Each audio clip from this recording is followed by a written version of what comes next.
آج آپ کے سامنے جو بات رکھنا مطلوب ہے، مقصود ہے، وہ یہ ہے کہ اللہ رب العزت نے اسلامی گھرانے کو آباد رکھنے کے کچھ طریقے بتائے ہیں۔ اسلامی گھرانہ بنیادی طور پہ اسلام کی پہلی نرسری ہے، بنیادی اکائی ہے۔ ایک اسلامی گھر جہاں سے علماء بھی پیدا ہو سکتے ہیں، جہاں سے فاسق و فاجر بھی پیدا ہو سکتے ہیں، وہ بنیادی اکائی ہے، وہ بنیادی یونٹ ہے جس کے اوپر معاشرے میں اسلام کا، مسلمانوں کا اور مستقبل کے اندر آپ کے حکمرانوں کا انتخاب کیا جاتا ہے۔ اسلامی معاشرہ ایک گھر سے بنتا ہے، اس کی بنیادی اکائی ایک گھر ہی ہوتا ہے، لیکن ہمارے ہاں بدقسمتی سے جب ایک نیا گھر، نیا یونٹ بنانا ہوتا ہے، ابتدا کہاں سے ہونی چاہیے؟ اللہ کی تائید و نصرت سے، لیکن ہم اس کی ابتدائی ایسے اعمال سے کرتے ہیں کہ گھروں کے جنازے نکل جاتے ہیں۔ نبی کریم صلی اللہ علیہ وسلم نے سب سے پہلا جو حکم دیا، اور قرآن پاک میں جو حکم ہے وہ یہ ہے، اگر کوئی باپ، اگر کوئی بیٹا، اگر کوئی بھائی اپنے کسی بیٹے کا، کسی بھائی کا نیا اسلامی گھر بنانا چاہ رہا ہے، یعنی شادی کرنے کی نیت کر رہا ہے، تو پہلی ابتدا تو یہاں سے ہونی چاہیے کہ رسول اللہ صلی اللہ علیہ وسلم نے کہا حسب نسب کی وجہ سے شادی ہوتی ہے، مال و دولت کی وجہ سے بھی ہوتی ہے، حسب نسب کی وجہ سے بھی ہوتی ہے، مال و دولت کی وجہ سے بھی ہوتی ہے، لیکن تمہیں کیا ہو گیا؟ تم شادی نیکی کی بنیاد کے اوپر نہیں کرتے۔ آج خوبصورت لڑکی چاہے غریبوں کی بھی ہو، اس سے تو بیاہ کر لیا جاتا ہے، اس کو تو شادی کی سہولت میسر ہے۔ وہ نیک عورتیں، وہ پاکیزہ عورتیں جن کے بالوں کو بھی شاید کبھی آسمان کے سورج نے نہ دیکھا ہو، ان کے بالوں پہ چاندی آ جاتی ہے، 40 برس کی عمر ہو جاتی ہے، کوئی ان سے شادی بیاہ کرنے کے لیے تیار نہیں ہوتا، اور پھر بعد میں آپ علماء کے پاس آتے ہیں، پیروں فقیروں کے پاس جاتے ہیں، اپنے مسائل لے کر گھر کا بیڑا غرق ہو گیا، گھر کا جنازہ نکل گیا۔ نہیں، تو نے ابتدا جو گھرانے کی بنیاد رسول اللہ صلی اللہ علیہ وسلم نے بیان کی ہے اسی کے اوپر عمل نہیں کیا۔ نکاح اور شادی بیاہ آپ کو اور مجھے کس بنیاد پہ کرنا چاہیے؟ نیکی کی بنیاد کے اوپر۔ ہم کس بنیاد پہ کرتے ہیں؟ لڑکے کی انکم کتنی ہے؟ لڑکا امیر ہے، لڑکا مالدار گھرانے سے ہے، چونکہ میری بیٹی ناز و نام سے پلی ہے، ایک اچھے کھاتے پیتے گھرانے کی ہے، میں اس کے لیے صرف امیر لڑکا ڈھونڈ رہا ہوں، نہ سیرت دیکھ رہا ہوں، نہ کردار دیکھ رہا ہوں۔ اور بعد میں شادی کے 2 سال بعد جب پتہ لگتا ہے لڑکا ایسا ایسا ایسا ہے، ایمانداری سے بتلائیے، تو نے کیا لڑکا نیک ڈھونڈا تھا؟ تو نے لڑکا دیکھا ہی وہ تھا کہ جس کی جیب میں چند ٹکے ہوں۔ ٹکے تو وہ تیری بیٹی کو دے رہا ہے، ٹکے تو وہ تیری بہن کو دے رہا ہے، گلہ کس بات کا ہے؟ جی اس کا کریکٹر اچھا نہیں، جی اس کا اخلاق اچھا نہیں، جی وہ بدتمیز بڑا ہے۔ تو نے یہ چیزیں دیکھی تھی؟ تو نے تو شادی جس بنیاد پہ کی تھی، تیرا وہ مقصد اللہ نے پورا کر دیا، اب تجھے گلہ نہیں کرنا چاہیے۔ اور کلام حمید کے اندر بھی اس بات کے اوپر رہنمائی موجود ہے، جن بچوں کے دین تمہیں پسند آ جائیں، اگر وہ فقیر ہی کیوں نہ ہو، تم سے آ کے رشتے مانگے، ان سے رشتے کر دیا کرو۔ ان یکونوا فقراء یغنیہم اللہ من فضلہ، فقیر بھی ہوں گے، اللہ اپنے فضل و رحمت سے ایسی برکھا برسائے گا رحمت کی، ایسی بارش کرے گا رزق کی کہ تیری بیٹی کو کوئی تکلیف نہیں ہوگی۔ نبی کریم صلی اللہ علیہ وسلم نے، پہلی بات بیٹی کی طرف سے کر رہا ہوں، بیٹوں کے حوالے سے بھی بات ہوگی، نبی کریم صلی اللہ علیہ وسلم نے کہا تم نکاح کے موقع کے اوپر ایسا لڑکا تلاش کرو جس کا دین تمہیں اچھا لگتا ہو۔ کیوں؟ اگر تمہاری بیٹی اور بہن اس کو پسند آئے گی، اس کی عزت اور اکرام کرے گا، اس میں اضافہ کرتا چلا جائے گا، اور بالفرض اس کو پسند نہ بھی آئے گی تو اس کی بے عزتی نہیں کرے گا، اس کی توہین نہیں کرے گا، اللہ سے ڈرتے ہوئے اس کے حق پورا کرنے کی کوشش کرتا رہے گا۔ نہیں، ہم نے تو صرف مال کی بنیاد پہ شادی کرنی ہے۔ اور اللہ معاف کرے، ہمارا معاشرہ کس سمت میں جا رہا ہے؟ شادی بھی کب کرنی ہے؟ حاجی صاحب بیٹے کی شادی کر دی جائے، وہ بیٹا بھی پڑھ رہا ہے، شیخ صاحب بچے کی شادی کریں، بچہ ذرا کیریئر بنا رہا ہے، کیریئر بناتے بناتے اس کے کریکٹر کا جنازہ جب نکل جاتا ہے تب تجھے ہوش آتی ہے، اب تو باہر منہ مارنا شروع ہو گیا، اب فٹافٹ اس کی شادی کر دو۔ اب اس جانور کے لیے کسی کی بچی لے آؤ. خود پہلے کریکٹر کا جنازہ نکالنے میں ماں باپ کا پورا کردار ہے. بچہ بالغ ہو گیا, بچے کے اندر فطری خواہشات ہیں, باپ کا یہ کام ہے. بیٹی بھی اگر بالغ ہوگی, بیٹی بھی اگر جوان ہو گئی ہے, فطری خواہشات ہیں, باپ کا پہلا فرض ماں باپ کا یہ ہے. گھروں کو کیسے بات کیا جائے, ہر بندہ دوسرا رونا رو رہا ہے. اپنے بیٹے کو پیار اور محبت سے, اپنی بیٹی کو پیار اور محبت سے اپنے اعتماد میں لیجئے. بیٹے جب تو کہے گا تیری شادی ہو جائے گی, تجھے فرسٹریشن کی ضرورت نہیں ہے, تجھے پریشان ہونے کی ضرورت نہیں ہے. جس دن تو میرے سامنے مطالبہ رکھے گا تیری شادی ہوگی, میں تیرا نان نفقہ اٹھاؤں گا, میں تیرا خرچہ اٹھاؤں گا. ہمارا معاشرہ الٹا ہے, امیر گھرانے, امیر ماں باپ کماتے بھی ہیں, بچے کا کیریئر بنا رہے, کریکٹر کا جنازہ نکل رہا ہے, کوئی پرواہ نہیں. بیٹی بڑی ہو گئی ہے, اس کو کہا جائے بیٹی, اور بیٹے کو بھی کہنا چاہیے, اور بیٹے تیری من پسند شادی کروں گا, جو بچی تجھے اچھی لگے گی, جو عورت تجھے پسند آئے گی, جو عورت کا کردار, اخلاق, فیملی میں فلاں فلاں فلاں آپشن دینی چاہیے اور بتانا چاہیے, کھل کے ڈسکس ہونا چاہیے. بیٹا یہ کر لے, جہاں کہے گا میں تیری شادی کر دوں گا, میں رشتہ مانگوں گا. بیٹی کو بھی کہا جائے کہ میں رشتہ مانگوں گا. بیٹے اور بیٹی سے پیار ہی کوئی نہیں, بیٹے اور بیٹی کے ساتھ اتنا فاصلہ ہے, گھر کیسے آباد ہوں گے. بیٹے کو کبھی چوما نہیں ہے, بیٹی کے سر پہ کبھی ہاتھ نہیں رکھا, بیٹی کو کبھی گلے نہیں لگایا, بیٹے کو گلے نہیں لگایا. پھر گلی کے نکر کے اوپر ایک بدماش آوارہ لوفر پاکیزہ اور پوتر بیٹیوں کو گندے میسج کرتا ہے. بچی بیچاری یہ سمجھتی ہے کہ میرے گھر میں نہ کبھی بھائی نے مجھ سے پیار محبت کے بول بولے, نہ کبھی باپ نے بولے. یہ کیسے بول ہیں, یہ کیسے الفاظ ہیں, یہ مجھے چاہتا ہے, یہ مجھے پسند کرتا ہے, میرے حسن کی تعریف کر رہا ہے. میرے بھائیو یاد رکھو, یہ صرف عام بچے بچیوں کی بات نہیں کر رہا, اللہ کی قسم کھا کے کہتا ہوں محدثین نے بھی یہ باب لکھا ہے. کیا عورت کے اندر حصے ذکاوت ہوتی ہے, عورت پاکیزہ طاہرہ مطہرہ بھی کیوں نہ ہو, اگر اس کو کوئی بندہ بار بار یہ کہتا ہے نا تو مجھے پسند ہے, وہ ریجیکٹ کرے گی. نیک ہے, ریجیکٹ کرے گی, اس کا منہ توڑے گی, اس کو روکے گی. یہ ایک فطری بات ہے نیک عورت کا.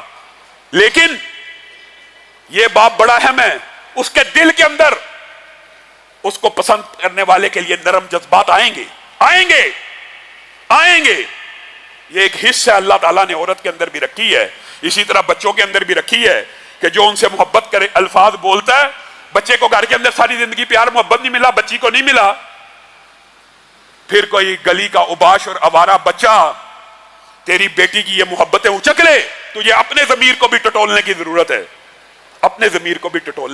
ہے. ہم نے کون سا خول چڑھایا ہوا ہے, ہم کس معاشرے میں رہتے ہیں. ہم اپنے بچوں کو پیار نہیں کرتے, ہم اپنی بچیوں کے سر کے اوپر شفقت سے ہاتھ نہیں رکھتے, ہم ان سے یہ بات ڈسکس نہیں کرتے. جائیے اپنی بیٹی کو, اپنے بیٹے کو کہہ دیجیے, آج جا کے یہ ارادہ کر کے جائیے, بیٹے جہاں کہے گا شادی کریں گے, باہر کبھی منہ نہیں مارنا, کبھی کسی غیر محرم کو میسج نہیں کرنا, کسی کی طرف نظر اٹھا کے نہ دیکھنا, میں تیرا باپ تیرا حلال طریقے سے نکاح کروں گا. بیٹی کو بھی کہیے, اللہ کی قسم برائی کے آگے بند باندھنے کا سب سے پہلا اصول اور طریقہ یہی ہے. اور جب جبلی تقاضے بڑھتے ہوئے محسوس ہوں تب کیریئر کا فکر نہ کریں, کریکٹر کی فکر کریں. کیریئر کی کیا فکر ہے, کیریئر اور رزق تو اللہ نے دینا, تو نے پڑھا کے اس کو کمانے کے لائق بنانا ہے. تو جتنا مرضی پڑھا لے, اللہ نہیں چاہے گا اس کی نوکری نہیں لگنے والی. اور تو 2 جماعتیں بھی نہ پڑھا, اللہ چاہے گا تو رزق حلال کی بارش شروع ہو جائے گی. آج ہم نے حیا کا بھی عجیب و غریب مطلب نکالا ہوا ہے.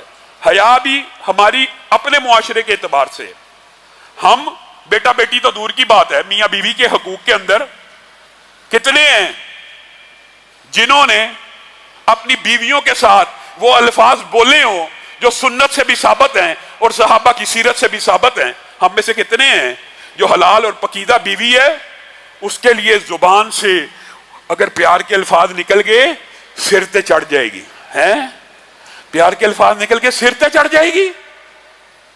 یہ کون سا معاشرہ ہے؟ نبی کریم صلی اللہ علیہ وسلم نے فرمایا, صحابہ کے مابین بیٹھے ہوئے ہیں, صحابہ کے اندر بیٹھے ہوئے ہیں, مجمع لگا ہوا ہے, اے اللہ کے رسول, آپ کی نظر میں دھرتی کے اوپر سب سے محبوب شخصیت کون سی ہے؟ کون سی حیا؟ یہ خود ساختہ حیا آپ نے جو بنائی ہوئی ہے۔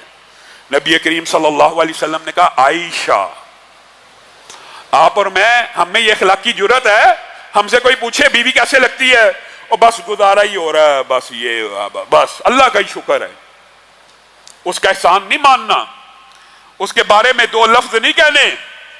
اگر میں نے دوستوں میں کہہ دیا میری بیوی بڑی اچھی ہے، کھانا پکاتی ہے، گھر کے کام کرتی ہے، میرے ماں باپ کی خدمت کرتی ہے، کہیں گے یہ رن مرید ہے، معاذ اللہ، ایسے ایسے الفاظ ایجاد کیے ہیں معاشرے میں، اے بڈھی دے تھلے لگا ہے۔ یہ ہمارا معاشرہ؟ رسول اللہ صلی اللہ علیہ وسلم کہہ رہے ہیں عائشہ۔ پھر پوچھا گیا نہیں نہیں نہیں نہیں اللہ کے رسول، آپ سے یہ مقصود نہیں تھا پوچھنا، مطلوب یہ تھا مردوں میں آپ کو سب سے اچھا کون لگتا ہے؟ پہلے رسول اللہ سے پوچھا گیا دنیا کے اندر سب سے اچھا کون ہے؟ نبی کریم نے کیا حیا کی؟ نبی کریم نے کہا عائشہ میری بیوی مجھے اس وقت دھرتی کے اوپر سب سے زیادہ پیاری ہے۔ میں اور آپ جھجکتے ہیں، گھبراتے ہیں۔ آپ سے پوچھا گیا نہیں نہیں نہیں بیوی کے بارے میں، عورت کے بارے میں بات نہیں تھی، مردوں کے بارے میں سوال کرنا چاہتے تھے کہ مردوں میں سے سب سے اچھا آپ کو کون لگتا ہے؟ تو رسول اللہ صلی اللہ علیہ وسلم نے جو جواب دیا غور کرنا، کہہ سکتے تھے نا میرا سسر، کہہ سکتے تھے ثانی اثنین، کہہ سکتے تھے یار غار، کہہ سکتے تھے صدیق اکبر، آپ کو اور مجھے سمجھا کے گئے ہیں عائشہ کا باپ، عائشہ کا باپ۔ آپ اور میں نے کیسے گھر آباد کرنے ہیں؟ رونا روتے ہیں، گھر تباہ ہو رہے ہیں، گھر برباد ہو رہے ہیں، یہ تیرے اپنے ہاتھوں کی وجہ سے گھر تباہ ہو رہے ہیں، گھر برباد ہو رہے ہیں۔ تو نے اسلامی شریعت کے صرف ظاہری قوانین کو دیکھا اور ان کے پیچھے چلنا شروع کر دیا، تجھے یہ سمجھ نہ آئی کہ اسلامی شریعت تجھ سے مطالبہ کیا کرتی ہے، تجھ سے تقاضا کیا کرتی ہے۔ آج گھروں کے ٹوٹنے کا ایک بہت بڑا سبب یہ بھی ہے جناب ٹائم نہیں ہے۔ بیویاں بھی یہی گلہ کرتی ہیں علامہ صاحب، شوہر گھر سے نکلتا ہے، صبح رات کو آتا ہے، اس وقت تک ہم بھی تھک جاتی ہیں، کیسے ویلکم کریں، کیسے خوش آمدید کہیں؟ اس وقت تک تو اپنی کمر ٹوٹ جاتی ہے بچوں کو پال پال کے، بچوں کے منہ میں نوالے ڈال ڈال کے تھک جاتی ہیں۔ آپ ہمیں حدیثیں سناتے کہ وہ عورت دنیا کی سب سے اچھی عورت ہے کہ جب خاوند اس کو دیکھے تو اس کو خوش کر دے۔ کیسے کرے گی؟ تیار ہوگی، اچھے کپڑے پہنے ہوں گے، کوئی سج سنور کے کھڑی ہوگی، استقبال کرے گی، تبھی خاوند خوش ہوگا نا۔ خاوند صاحب صبح 8 بجے گھر سے جاتا ہے، رات 10 بجے آتا ہے، اور اس وقت بھی اس کو چاہیے کہ بیوی الرٹ کھڑی ہو۔ یہ تو نے خود ساختہ ٹائم مینجمنٹ کا فلسفہ بنایا ہوا ہے۔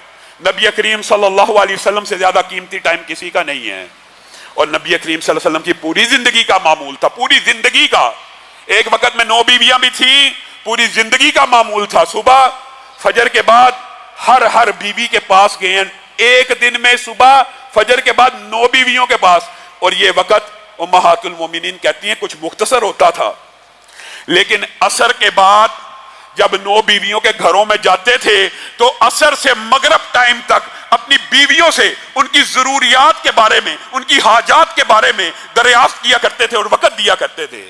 تو اور میں نبی کریم سے زیادہ ہمارا ٹائم قیمتی ہو گیا ہے۔ نبی روزانہ 2 وقت، جہاد بھی ہے، ریاست کے امور بھی ہیں، صحابہ بھی ہیں، ہر کام ہے کہ نہیں ہے، اس کے باوجود 2 ٹائم مختص کیے ہوئے ہیں۔ فجر کے بعد سب کی ضروریات کا پتہ کرنا ہے، عصر کے بعد ان کا ہاتھ بھی بٹانا ہے۔ اور آج اگر یہ بات کی جائے نا، یقین مانیے ہم میں سے شاید ہی کوئی ہو، اور اگر ہوگا بھی تو بڑا شرمندہ اقرار کرے گا۔ کوئی ایک بندہ ایسا بیٹھے جس نے اپنے گھر میں اپنی بیوی کی موجودگی میں جھاڑو لگایا ہو، کوئی ایک نہیں بیٹھا ہوگا۔ نبی کریم صلی اللہ علیہ وسلم اپنی بیویوں کا صفائی میں بھی ہاتھ بٹایا کرتے تھے۔ کیا آپ ان سے بڑے ہو گئے ہیں؟ آج یہ کام کوئی کر کے دیکھ لے، اس کو تو شاید اس کے رشتہ دار ہی نہ جینے دیں، نئی بڈھی سے تھلے لگ گیا ہے۔ سبحان اللہ۔ جو عورتوں کے کاموں میں ہاتھ بٹائے گا اس کو یہ تانے دیے جائیں گے۔ نبی کریم صلی اللہ علیہ وسلم سے صحیح سند سے ثابت ہے، نبی کریم گھر داری کے امور کے اندر بھی اپنی ازواج کا ہاتھ بٹا دیا کرتے تھے۔ گھر داری کے امور کیا ہوتے ہیں؟ آٹا، صفائی، سلائی۔ نبی کریم صلی اللہ علیہ وسلم جب اپنی کسی زوجہ کو سوئے ہوئے دیکھتے تھے، یہ بھی صحیح سند سے بات ثابت ہے۔ ہم نے نبی کی سیرت پڑھی ہے، عمل نہیں کرنا۔ صحیح حدیث سے ثابت ہے، نبی کریم صلی اللہ علیہ وسلم اپنی کسی زوجہ کو جب وہ سو جاتی آواز نہیں تھے دیتے. دینا جائز ہے, دینے کی اجازت ہے, لیکن ان کی سیرت اس سے مختلف تھی. کئی مرتبہ امی عائشہ بیان کرتی ہے رات کے وقت میں دیکھتی رسول اللہ نیند سے اٹھے ہیں اور پانی پی رہے ہیں. میں کہتی اللہ کے رسول مجھے ہی اٹھا دیا جاتا, میں ہی آپ کے لیے پانی لے کے آ جاتی. نبی کریم خاموشی سے خود اٹھتے, خود پانی لے کے آ جاتے. یہاں پہ ہمارے معاشرے میں آواز دی جاتی ہے اپنی بیوی کو پانی لے آؤ, 1 منٹ تخیر ہو جائے تھپڑ تھپڑ شروع, بس 1 منٹ تخیر ہو جائے منہ سے جو جی چاہے نکل گیا. یہ تم نے نبی کریم صلی اللہ علیہ وسلم کی سیرت سے سیکھا ہے. خیرکم لأہلہ, تم میں سے بہترین شخص, رسول اللہ کہہ رہے ہیں مولوی نہیں, تم میں سے بہترین شخص وہ ہے جو اپنے گھر والوں کے لیے, اپنی بیوی کے لیے سب سے بہتر ہے. تم میں سے سب سے بہتر وہ نہیں ہے, یہاں پہ یہ نہیں کہا جو حاجی ہے, جو نمازی ہے, جو سجدے لمبے کرتا ہے, بلکہ اخلاق بتایا جا رہا ہے. تم میں سے سب سے بہتر وہ ہے جو اپنی بیوی کے حق میں سب سے اچھا ہے. وَأَنَا خَيْرُكُمْ لِأَخْلِي, اور میرے سے اچھا اپنی بیویوں کے لیے تم میں سے کوئی بھی نہیں ہے. یہ رسول اللہ کا مقام ہے, یہ ان کا مرتبہ, یہ ان کا تو اخلاق ہے. لیکن ہم اگر ان کا پورا اخلاق نہیں اپنا سکتے, کچھ تو اپنائیں. نبی کریم صلی اللہ علیہ وسلم نے فرمایا بیوی کا یہ حق ہے پہلا کہ جو تو کھائے وہ اس کے منہ میں ڈالے.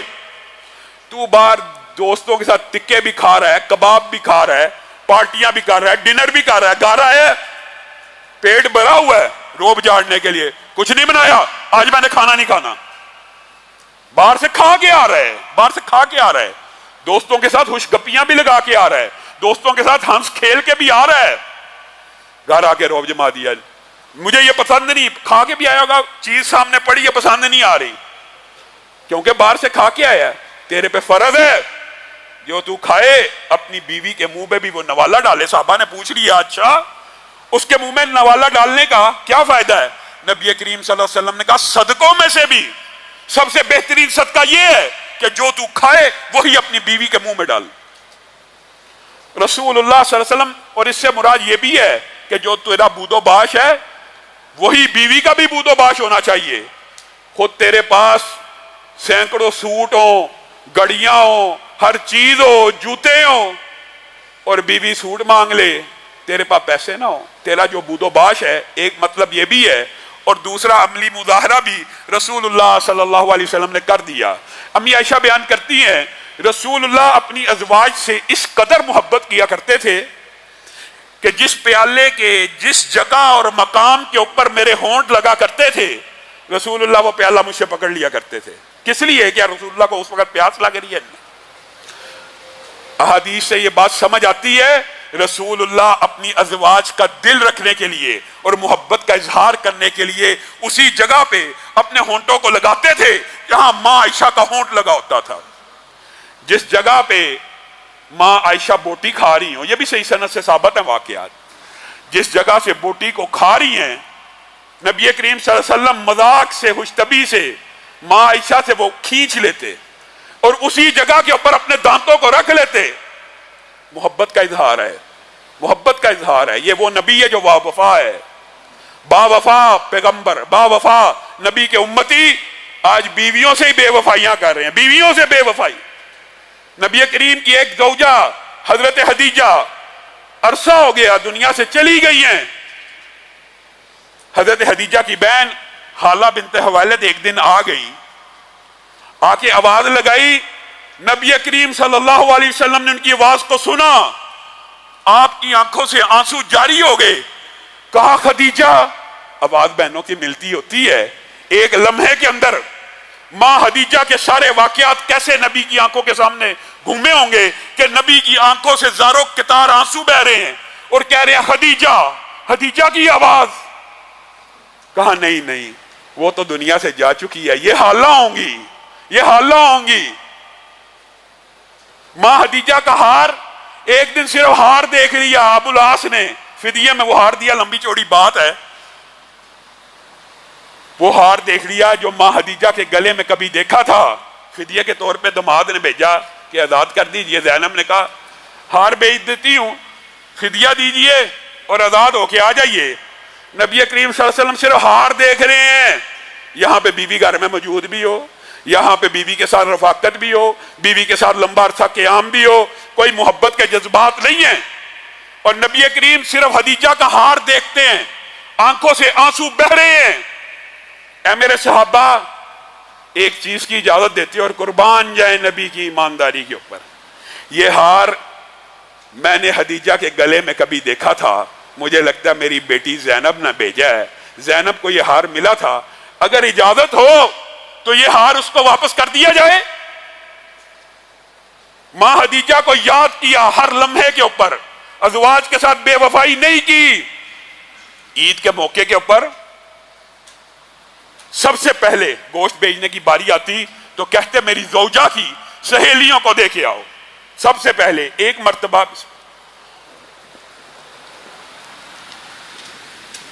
ایک عورت آئی, نبی کریم نے بڑا اکرام کیا, اس کے لیے چادر بچھائی, اس کو بڑا ویلکم کیا. صحابہ نے پوچھ لیا اے اللہ کے رسول یہ عام معاملہ ہم نے نہیں دیکھا, عام معمولات آپ کے ایسے نہیں ہیں, یہ آج آپ نے کچھ ایکسٹرا اس کو پروٹوکول دیا, مفہوم آپ کے سامنے رکھ رہا ہوں. ہاں, ازواج مطہرات نے پوچھ لیا کون ہے, اتنی عزت اتنی احترام.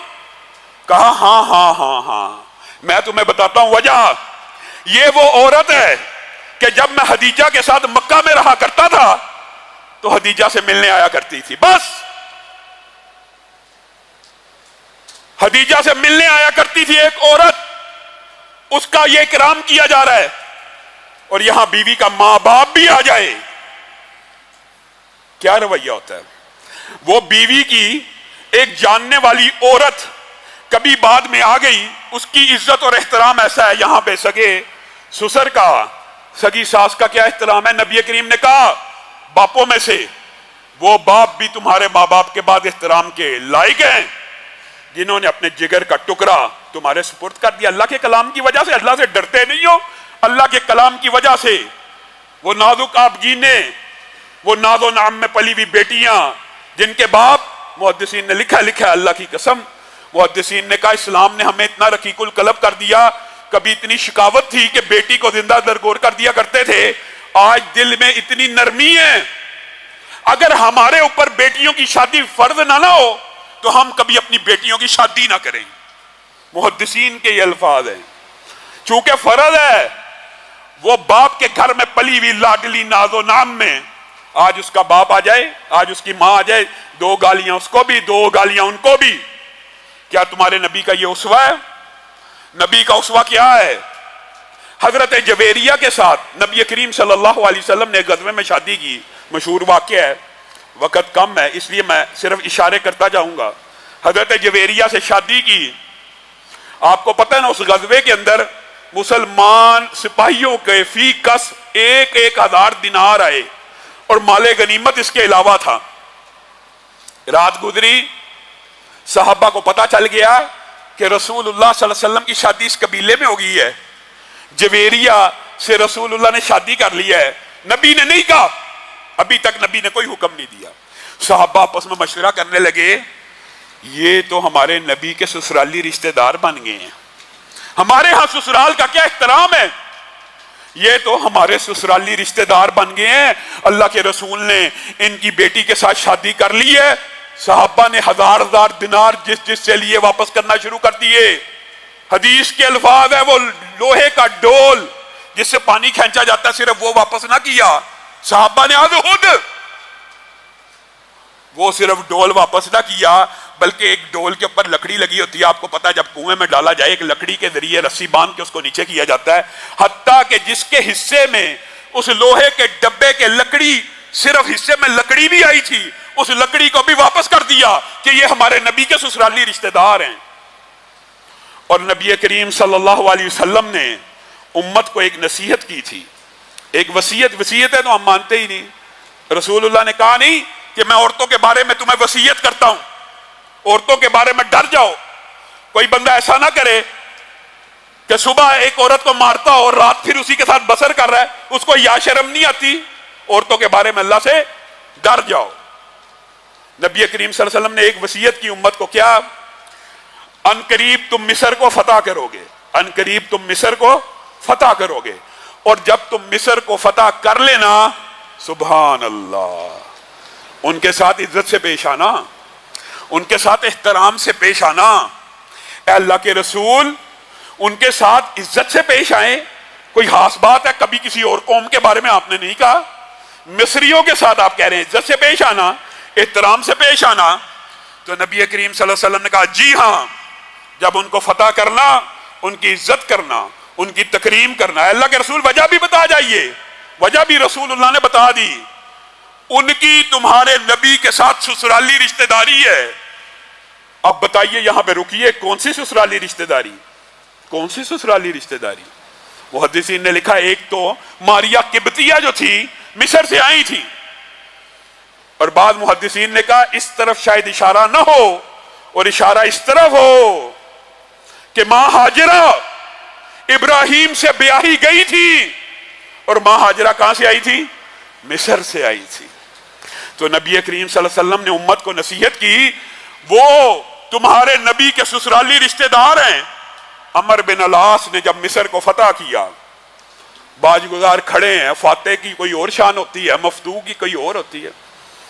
عمر بن العاص کہہ رہے ہیں جس کا باغ ہے اس کو واپس دیا جائے، یہ جس کا کھیت ہے اس کو واپس کر دیا جائے، آج کے بعد اس کھیت کا تو ہی رکھوالا، اتنا ٹیکس دے دیا کری، اور ٹیکس بھی تجھے 90% معاف کرتے ہیں، 10% دے دیں، کسی کو 5% کا۔ وہ حیران رہ گئے کہ یہ کیسا فاتح آیا ہے، ہماری زمینیں ہمیں ہی واپس کر رہا ہے، اس کے اندر بھی 5%، 2%، وہ جو سارا ٹیکس ہے وہ بھی معاف کرتا چلا جا رہا ہے، یہ کیسے ممکن ہے؟ ان کے بڑے بڑے پادری ابو مریم اور دوسرا لاٹ پادری آ گیا، کہنے لگا مذاق تو نہیں کر رہے، سچ کہہ رہے ہو؟ جگیر واپس، زمینیں واپس، ٹیکس معاف؟ فتح کیوں کیا پھر؟ کس کام کے لیے آئے تھے؟ کیوں فتح کرنے آئے تھے؟ فتح کر لیا، بندہ زمین کے لیے ہی کرتا ہے، کوئی ایک اگلی قوم نے تو یہی کہنا نا، کس لیے پھر فتح کیا تھا؟ زمینیں بھی واپس کر دی، ٹیکس بھی نہیں لگا رہے، جزیہ بھی نہیں لے رہے، فتح کیوں کیا تھا؟ عمر بن العاص نے کہا کہ ہمارے رسول نے فتح کیا لیکن تم سے نرمی کر رہے ہیں، کیونکہ ہمارے رسول نے ہمیں یہ نصیحت کی تھی کہ جب مصر کو فتح کرنا تو ان کا اکرام کرنا۔ ابو مریم چونک اٹھا، کہا سچ بتائیے، یہ نبی کی وصیت ہے، کس لیے ہے؟ سارا واقعہ بتایا کہ نبی نے کہا میری کے ساتھ سسرالی رشتہ داری ہے۔ ابو مریم کے منہ سے الفاظ اللہ نے نکلوانے تھے، لاٹ پادری کی آنکھوں میں آنسو ہیں۔ ابو مریم سب کے سامنے دربار میں کھڑا ہو کے کہتا ہے یہ وصیت، یہ نصیحت کوئی پیغمبر اور رسول ہی کر سکتا ہے۔ اس کی عوام نے جب یہ الفاظ اپنے ہی پادری کے منہ سے سنے تو صحیح روایات کے الفاظ ہیں آدھا مصر اسی دن مسلمان ہو گیا۔ بتائیے، یہ آپ کے نبی کا اسوہ اپنے ساس اور سسر اور سسرالی رشتہ داروں کے بارے میں یہ ہے، اور میری تیری نظر میں وہ پاؤں کی جوتی بھی نہیں ہے۔ اور اس کے اندر کچھ معاملات ہمارے برے صغیر پاک و ہند کے بھی ہیں۔ ہمارا ایک عزت و احترام کا رشتہ ہوتا ہے، بردر ان لا، بیوی کا بھائی، عزت کا رشتہ ہے، لیکن اس کا نام جو اردو میں پنجابی میں لیا جاتا ہے سالہ، اور اسی لفظ کو گالی کے طور پہ استعمال کیا جاتا ہے، شرم نہیں آتی۔ یہ برے صغیر پاک و ہند کی بھی کچھ قباحتیں ساتھ چلی آئی ہیں، اخلاقی طور پہ بہت سی قباحتیں ہیں۔ نبی کریم صلی اللہ علیہ وسلم نے کہا کبھی اپنی بیوی کے منہ پہ مت مارنا اگر کبھی حاجت پڑ گئی، ضرورت پڑ گئی، لیکن ہمارے ہاں قرآن پاک کی اس آیت کو بھی الٹی سمت سے سمجھا گیا ہے۔ ہر چیز الٹی ہے نا، اپنی مرضی ہے، اپنی مرضی ہے نا۔ قرآن پاک میں کیا ہے؟ وَعِذُوهُنَّ، پہلا حکم کیا تھا؟ وَعِذُوهُنَّ ہے۔ پہلا حکم تو یہ تھا کہ ان کو وعظ و نصیحت کی جائے، ان کو لیکچر سنائے جائیں، انہیں دین کی تربیت دی جائے۔ کوئی عورت خاوند کی اطاعت نہیں کرتی، پہلا حکم اللہ نے کیا دیا کہ ان کو نصیحت کرو، ان کو پیار سے سمجھاؤ، ان کو محبت سے سمجھاؤ۔ وعظ و نصیحت میں جبر ہوتا ہے، ظلم ہوتا ہے، تشدد ہوتا ہے۔ وعظ کس کو کہتے ہیں؟ نصیحت کس کو کہتے ہیں؟ قول نرم کو، قول لین کو، قول محبت کو۔ فرعون کے لیے بھی قول لین ہے۔ یہاں پہ اللہ نے حکم دیا وَعِذُوهُنَّ، پہلے پیار محبت سے ایک لمبا عرصہ ان کی ٹریننگ تربیت کرنے کی کوشش کر لو، پھر وَهْجُرُوهُنَّ فِي الْمَضَاجِعِ، نہ سمجھیں اگر اطاعت نہیں کر رہی، بات نہیں مان رہی، ان کو گھر سے مت نکالو، ان کو اپنے گھر میں رکھتے ہوئے ان سے موڈ بنا لو، ان سے بستروں کو علیحدہ اس طرح کر لو کہ اس کو احساس ہو کہ میرا خاوند میرے سے ناراض ہے۔ اور پھر آخر میں کیا کہا؟ وَضْرِبُوهُنَّ۔ لیکن یہ قرآن پاک کا جو تیسرا حکم ہے ہم نے پہلے نمبر پہ رکھا ہوا ہے۔ پہلے مارتے ہیں پھر وعظ و نصیحت کرتے ہیں۔ اللہ تعالیٰ نے قرآن پاک میں اس کو آخری آپشن بتایا، آخری آپشن ہے کہ پہلے آپ نے وعظ و نصیحت کر لی، 1-2 سال سمجھایا، نہیں سمجھ رہی، اس کو موڈ دکھایا جائے، موڈ دکھانے کے باوجود نہیں سمجھ رہی اور آپ کو خوف ہے کہ یہ برائی میں مبتلا ہونے والی ہے، یہاں پہ آپ نے ایسی ضرب لگانے کی اللہ نے اجازت دی جو عورت کو غیر مبرہن بھی اور غیر مبرہن کے ذکر بھی ہے۔ کیا مطلب؟ ایسی چوٹ جس کے ساتھ نیل نہ پڑے، ایسی چوٹ جس کے ساتھ نیل نہ پڑے۔ جو اجازت ہے چوٹ لگانے کی اپنے بچوں کو بھی، وہ بھی ایسی ہے کہ جس کے اندر نیل نہ پڑے، اپنی بیوی کو بھی اسی کی اجازت ہے جس سے نیل نہ پڑے۔ یہاں پہ پہلا کام جو اللہ تعالیٰ نے ترتیب میں تیسرے نمبر پہ رکھا ہے وہ ہم نے پہلے نمبر پہ رکھا ہے۔ یہاں پہ ابھی بات آئی ہے ضمنی طور پہ تو آپ کے سامنے رکھتا ہوں، طلاق نہیں دی جاتی، طلاق نہیں ہے، ابھی معاملہ لڑائی جھگڑے میں ہے، چلو اپنے ماں باپ کے گھر نکل جاؤ، دفع ہو جاؤ، اپنے ماں باپ کے گھر چلی جاؤ۔ اور رسول اللہ صلی اللہ علیہ وسلم کیا کہہ رہے ہیں؟ طلاق دے دو تو اس کو اس کے ماں باپ کے گھر نہ بھیجو۔ یہاں پہ تو طلاق ہوئی نہیں، طلاق کے بغیر اپنے ماں باپ کے گھر دفع ہو جا، اور رسول اللہ کہہ رہے ہیں طلاق بھی دے دو تو کہاں رکھو؟ اپنے گھر میں، اپنے گھر میں۔ کیوں؟ کہ شاید تمہارا دل پسیج جائے، وہ عدت ادھر پوری کرے، وہ بنے سنورے، کہ شاید خامد دوبارہ متوجہ ہو جائے اور اسلامی گھرانہ دوبارہ آباد ہو جائے۔ ہم نے پہلا نمبر پہ وہ کام رکھا ہے جس کی آخری آپشن ہے۔ طلاق کے بعد بھی بیوی کو اس کے ماں باپ کے گھر بھیجنے کی اجازت نہیں ہے اسلام اور شریعت میں، اپنے گھر میں رکھنا ہے تاکہ رجوع کا امکان ہو۔ اسلام خاندان کو جوڑنا چاہتا ہے، اس بنیادی اکائی کو ہمیشہ کے لیے قائم رکھنا چاہتا ہے، اور اس کی دلائل بیسیوں ہیں۔ صرف ایک بات آپ کے سامنے رکھوں گا کہ اسلام کیوں چاہتا ہے گھر بنا رہے۔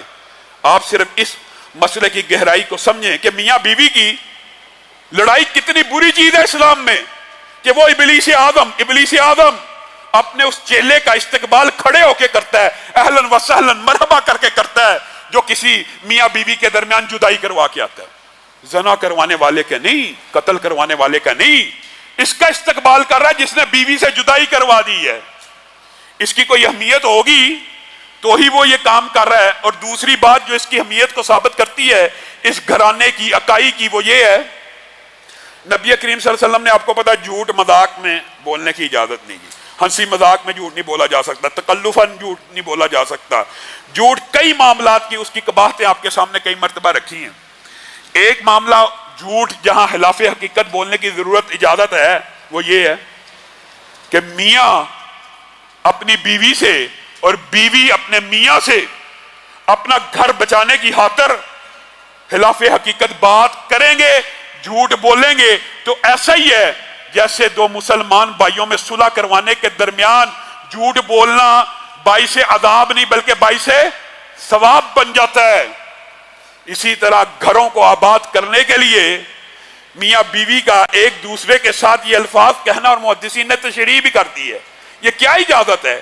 یہ کیوں اجازت دی؟ یہ اجازت اس لیے دی ہے، آج آپ کی شادی ہوئی، ابھی تو آپ کے دل میں بیوی کی محبت پیدا ہی نہیں ہوئی، آج ہی شادی ہوئی ہے، آج ہی وہ آپ کے گھر آئی ہے، آپ نے اس کو دیکھا، ابھی تو محبت بھی نہیں ہے، آپ کہیں گے کہ مجھے تیرے سے محبت ہے، یہ جھوٹ نہیں لکھا جائے گا، یہ ثواب لکھا جائے گا۔ ابھی کئی مرتبہ ایسا ہوتا ہے کہ انسان بے چین ہوتا ہے، پریشان ہوتا ہے، کسی پریشانی کے عالم میں گھر چلا گیا تو اللہ نے اور رسول اللہ نے، میرے بھائیوں یہ اجازت اس لیے ہیں، یہ اس لیے نہیں ہے کہ اپنی بدکاریوں اور برائیوں کے اوپر پردہ ڈالنے کے لیے بیوی سے جھوٹ بولا جائے، یہ اس لیے اجازت نہیں ہے کوئی یہ سمجھتا ہو کہ شاید اس لیے اجازت ہے۔ یہ اجازت اس لیے دی جا رہی ہے کہ میاں بیوی کا گھر آباد ہو، خاندان آباد ہو، بیوی اچھی نہیں بھی لگ رہی بیوی اچھی نہیں بھی لگ رہی، اس کو جا کے کہا جائے تو مجھے بڑی اچھی لگ رہی ہے، تو مجھے بڑی پسند ہے، تو مجھے بڑی خوبصورت لگ رہی ہے، تو میرے دل کا چین ہے، تو میرے دل کا قرار ہے. یہ جھوٹ کی اجازت اس کام کے لیے تھی. تو نے سمجھا کہ جھوٹ کی اجازت اس لیے دی ہے کہ میں اپنی برائیاں چھپاتا رہوں، اپنے بارے میں جھوٹ بولتا رہوں. نہیں، میں بڑا پاک ہوں، میں بڑا صاف ہوں. یہ اجازت نہیں تھی. اجازت یہ تھی کہ بے وقوف آدمی اپنی بیوی کا دل رکھنے کے لیے، اس کو اپنی طرف متوجہ اور مائل رکھنے کے لیے جھوٹ بولنا پڑے، بول دیا کر. اور بیوی کو بھی اسی لیے اجازت اللہ نے دی ہے کہ خاوند کسی وقت اچھا نہیں لگ رہا، کسی وقت بے چین ہے، اس کو اس کے ساتھ توجہ نہیں، متوجہ نہیں ہو رہی، زبان سے اقرار کر لے. صرف زبان سے کہہ دے آپ مجھے بڑے اچھے لگتے ہیں، آپ مجھے بڑے پسند ہیں، آپ میرے سر کے تاج ہیں، آپ میرے دل کا قرار ہیں. یہ اجازت تجھے اللہ اور رسول نے دی ہے تاکہ تیرا گھر آباد ہو. لیکن ہماری بہنیں بھی سخت دل کی ہیں، اور بھائی بھی. ایک ناراض تو دوسرا اس سے آگے ناراض، ایک نے منہ ادھر کیا تو دوسرے نے ادھر کر دیا. اور میری بہنیں بیٹیاں بھی کچھ باتیں سمجھ لیں. موضوع بڑا طویل ہے، بات کو مختصر کرتا ہوں. نبی کریم صلی اللہ علیہ وسلم سے زیادہ افضل کائنات میں کوئی بیٹی ہو سکتی ہے؟ فاطمہ کتنی اعلیٰ ہیں، کتنی افضل ہیں. آپ کو پتا ہے وہ اپنے میری بہنیں بیٹیاں اس بارے میں غور کریں. ٹھیک ہے حامدوں کی کمیاں کوتاہیاں ہوتی ہیں، لیکن میرے بہنیں اور بیٹیاں یہ بھی غور کریں کہ نبی کریم کی بیٹی ہے اور نبی کے پاس کیا لے کے آئی ہے؟ سوال. اور کیا لے کے آئی ہے؟ درخواست. اور کیا لے کے آئی ہے؟ شکایت. کیا علی کے گھرداری کے سارے کام میں کرتی ہوں. کیا کرتی ہے بیٹی؟ یہ کائنات کی سب سے افضل شخصیت کی بیٹی ہے. تیرا باپ جتنا مرضی امیر ہو، جتنا مرضی بڑا تاجر ہو، جتنا مرضی اعلیٰ خاندان کا ہو، اس سے زیادہ اعلیٰ خاندان کا نہیں ہو سکتا، نہیں ہو سکتا. آگے شکایت کری ہے بابا اتنا کام کرنا پڑتا ہے کہ ہاتھ پہ چھالے پڑ گئے ہیں، چکی چلا چلا کے ہاتھ زخمی ہو گئے ہیں. نبی کریم نے کہا خدمت چھوڑ دے حامد کی، آج کے بعد کام نہ کری. یہ ہماری بہنوں بیٹیوں کو کس نے سکھا دیا؟ نبی کریم صلی اللہ علیہ وسلم مسکرانا شروع ہو گئے اور کہا فاطمہ میں تجھے خادم سے بہتر ایک نسخہ نہ بتاؤں؟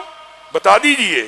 نبی کریم نے وہ وظیفہ جس کو آج ہم تسبیح فاطمہ کہتے ہیں، سبحان اللہ الحمدللہ اللہ اکبر، بتا دیا اور بیٹی کو کہا اسی کام میں لگی رہے.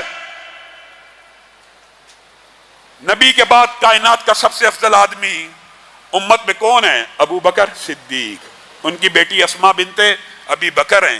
خود کہتی ہیں کہ جب زبیر کے ساتھ شادی ہوئی تھی ایک اونٹ تھا اور ایک گھوڑا تھا، گھوڑے کا چارہ بھی میں ڈالا کرتی تھی اور اونٹ کے اوپر گھر کے لیے پانی دور دراز سے میں لے کے آیا کرتی تھی. کیا ابو بکر جیسے امیر فراح دل سخی نے اپنی بیٹی کو منع کر دیا کہ یہ کام نہیں کرنا؟ نبی کریم صلی اللہ علیہ وسلم کے بعد ایک صحابی آ گئے اپنی پھوپھو کو لے کے، اپنا مسئلہ بتایا. اس کے بعد نبی کریم نے کہا میری اے عورت میری بات یاد رکھی، تیرا خامن تیری جنت ہے، تیرا خامن تیری دوزخ ہے. تیرا خامن تیری جنت ہے، تیرا خامن تیری دوزخ ہے. ہماری بہنیں بیٹیاں یہ بھی تو سمجھیں، یہ بھی تو اسی رسول کا فرمان ہے نا. اگر ایک عورت صرف 5 نمازیں پڑھتی ہو، صرف 30 روزے رکھتی ہو، صرف اپنے نفس کی حفاظت کرتی ہو، 3 کام، یہ بات عورتیں سمجھ لیں. اللہ کی قسم اللہ نے عورتوں کے اوپر احکامات نرم رکھے ہیں. یہ فیمنزم کے نعرے لگانے والے یہ سمجھتے ہیں کہ عورتوں کے احکامات سخت ہیں، عورتوں کے احکامات آدھے سے بھی کم ہیں. اور یہ بھی ہاں کا پراپوگنڈا جی اسلام میں عورت کو، یہ دیکھیں جی یہ 4 رشتے ہیں عورت کے اسلام میں اور وہی رشتے بدلتے بھی رہتے ہیں. ان 4 رشتوں میں 3 جگہ کے اوپر اللہ نے عورت کو فضیلت دی ہے. ماں باپ میں سے کون افضل ہے سب جانتے ہیں. ماں کتنے گنا؟ 3 گنا زیادہ. 3 مرتبہ ماں، 1 مرتبہ باپ. کبھی کسی فیمنزم کا یہ سنا ہے؟ کبھی نہیں اسلام کی خوبی بیان کریں گے. ماں باپ میں سے اسلام میں ماں افضل ہے، بہن بھائی میں سے بہن افضل ہے، بیٹے بیٹی میں سے بیٹی افضل ہے. کہ جس کی کفالت کے اوپر جنت کا اجر و ثواب ہے، بیٹے کی کفالت کے اوپر ہے. بیٹیاں ویسے بھی باپ کی زیادہ وفادار ہوتی ہیں اور بیٹیاں ہی افضل ہیں. 3 مقامات کے اوپر عورت افضل ہے, عورت کو سکون نہیں. ایک مقام کے اوپر اللہ تعالیٰ نے الرجال قوامون علی النساء کہہ دیا تو ان کو تکلیف پڑ گئی کہ خامند اور بیوی کے اندر خامند افضل کیوں ہے, یہ ان کو تکلیف ہے. اللہ نے وہ بھی بیان کر دیا. ایک تو اللہ نے کہا یہ فضیلت اللہ نے دی ہے, اور دوسری وَبِمَا أَنفَقُوا, کیونکہ عورت کی ذمہ داری بار تجارت کاروبار کرنا نہیں ہے, مرد نے کما کے لا کے اس کے منہ میں ڈالنا ہے. اسی لیے نبی کریم صلی اللہ علیہ وسلم نے کہہ دیا تھا جو خامند کی ناشکری ہے وہ اللہ کی ناشکری ہے.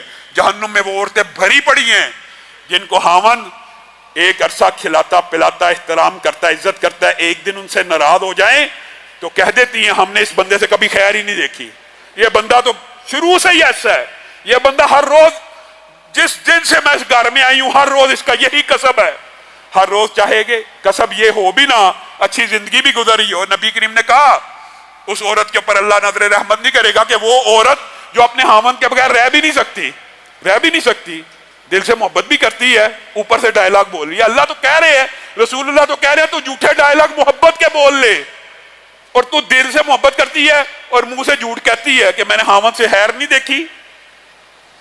اللہ تعالیٰ اس عورت کی طرف نظر رحمت نہیں کرے گا. یہ بھی حدیث کے الفاظ ہیں کہ جس خامند کے بغیر رہ بھی نہیں سکتی اسی کی ناشکری کرتی جاتی ہے. حضرت ابو سعید خدری کی حدیث میں یہ بات ثابت ہے کہ ایک باپ ایک صحابی اپنی بیٹی کو لے آئے, اللہ کے رسول میں جہاں شادی کرنا چاہتا ہوں یہ میری بیٹی وہاں نہیں کرنا چاہتی. رسول اللہ نے پوچھ لیا کہ کیا آپ وہاں شادی نہیں کرنا چاہتی؟ بیٹی نے کہا یہ بات نہیں ہے کہ میں شادی نہیں کرنا چاہتی, آپ خامند کے جو حقوق بیان کرتے ہیں میں اس سے گھبراتی ہوں.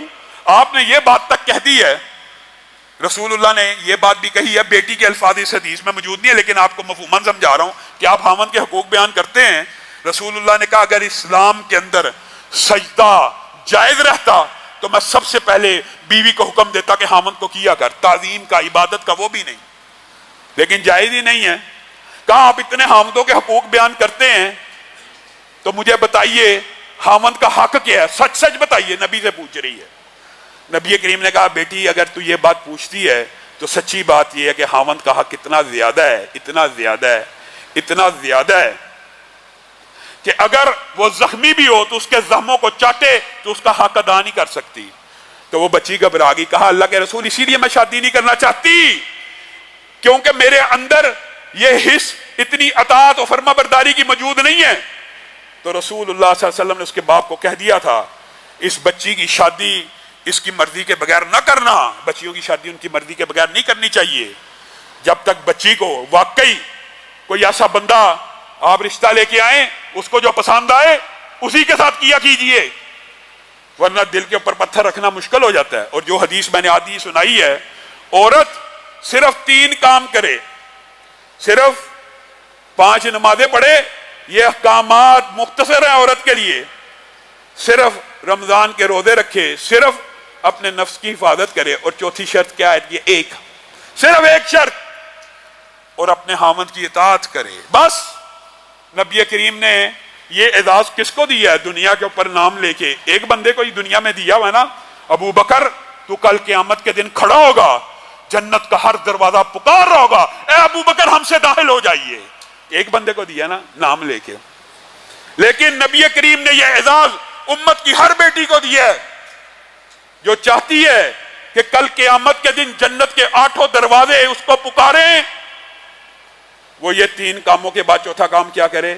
اپنے خامند کی اطاعت کرے, پھر جنت کے جس دروازے سے چاہے داخل ہو جائے. اور محدثین نے اس کے نیچے حدیثیں لائے ہیں, صرف اشارہ کر کے اپنی بات کو ختم کرتا ہوں. وہ کیا؟ باب جہاد بھی تو ہے, عورت نے جہاد کیا نہیں, باب جہاد کیوں پکار رہا ہوگا؟ یہ بات محدثین جو لکھتے ہیں نا ان کے نقطے ہوتے ہیں, اس لیے کہ خامند مجاہد ہے, خامند تجارت کر رہا ہے, خامند ہر کام کر رہا ہے, یہ صرف خامند کی اطاعت کر رہی ہے. جو اجر و ثواب خامند بار محنت مزدوری کر کے کما رہا ہے, یہ عورت گھر بیٹھے صرف اس کی اطاعت کر کے کما رہی ہے. اطاعت کرے گی تو کمائے گی نا, اطاعت کرے گی تو کمائے گی. تو میری بہنیں بیٹیاں افراط و تفریط سے بھی بچیں میرے بھائی، عورتوں کے اوپر ظلم کرنے سے بھی بچیں۔